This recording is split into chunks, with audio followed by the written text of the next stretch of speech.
श्रीगणेशाय नमः। अथ श्रीसूक्तम्।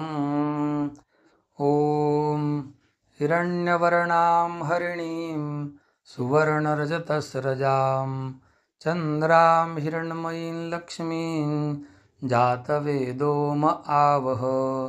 ताम आवह जातवेदो लक्ष्मीमनपगामिनीं यस्यां हिरण्यं विन्देयं गामश्वं पुरुषानहम्। अश्वपूर्वां रथमध्यां हस्तिनादप्रमोदिनीं श्रियं देवीमुपह्वये श्रीरमा देवी जुषतां। कांसोऽस्मितां हिरण्यप्राकारा मार्द्राञ्ज्वलन्तीं तृप्तान्तर्पयन्तीं पद्मे स्थितां पद्मवर्णान् तामिहोपह्वये श्रियं। चन्द्रां प्रभासां यशसा ज्वलन्तीं श्रियं लोके देवजुष्टामुदारां तां पद्मिनीमीं शरणमहं प्रपद्ये। अलक्ष्मीरमे नश्यतां तवां वृणे। आदित्यवर्णे तपसोऽधिजातो वनस्पतिस्तव वृक्षोऽथ बिल्वः तस्य फलानि तपसानुदन्तो मायान्तरायाश्च बाह्या अलक्ष्मीः। उपैतु मां देवसखः कीर्तिश्च मणिना सह प्रादुर्भूतोऽसुराष्ट्रेऽस्मिन् कीर्तिमृद्धिं ददातु मे। क्षुत्पिपासामलाञ्ज्येष्ठा लक्ष्मीन्नाशयाम्यहम्। अभूतिमसमृद्धिं च सर्वान् निर्णुद मे गृहात्।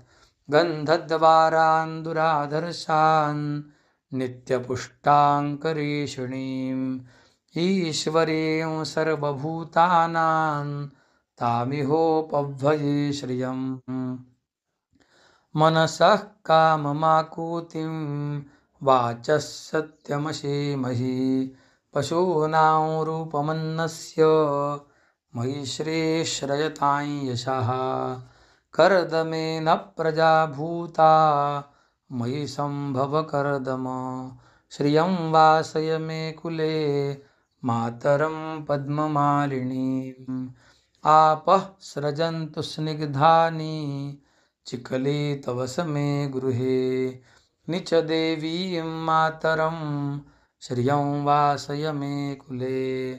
आर्द्रां पुष्करिणीं पुष्टिं सुवर्णां हेममालिनीं सूर्यां हिरण्मयीं लक्ष्मीं जातवेदो म आवह। आर्द्रां यः करिणीं यष्टिं पिङ्गलां पद्ममालिनीं चन्द्रां हिरण्मयीं लक्ष्मीं जातवेदो म आवह। ताम आवह जातवेदो लक्ष्मीमनपगामिनीं यस्यां हिरण्यं प्रभूतं गावो दास्योश्वान् विन्देयं पुरुषानहम्। यशुचिः प्रयतो भूत्वा जुहुयादाज्यमन्वहम्। सूक्तं पञ्चदश रचञ्च श्रीकामः सततं जपेत्। पद्मानने पद्म ऊरु पद्माक्षी पद्मसंभवे तन्मे भजसि पद्माक्षी येन सौख्यं लभाम्यहम्।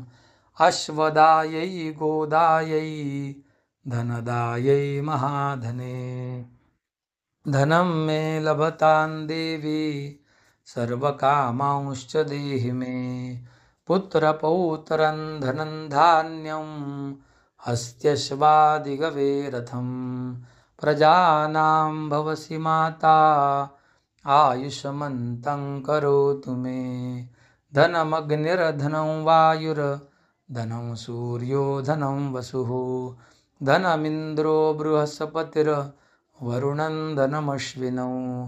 वैनतेय सोमं पिबतु वृत्रः सोमं धनस्य सोमिनो मह्यं ददातु सोमिनः। न क्रोधो न च मात्सर्यं न लोभो नाशुभा मतिः।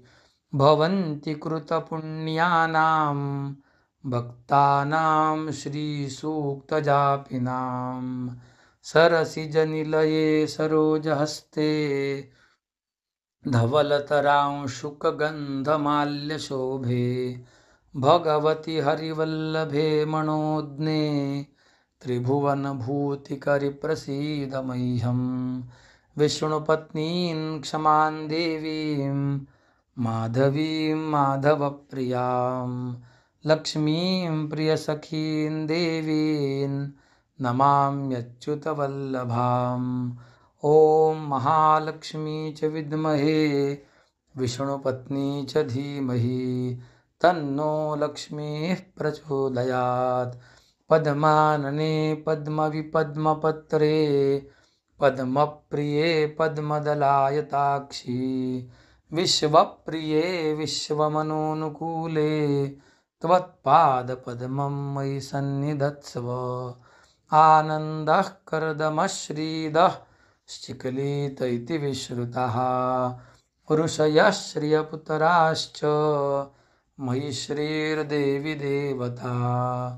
ऋणरोगादिदारिद्र्यं पापं च अपमृत्यवः भयशोकमनस्तापान् नश्यन्तु मम सर्वदा।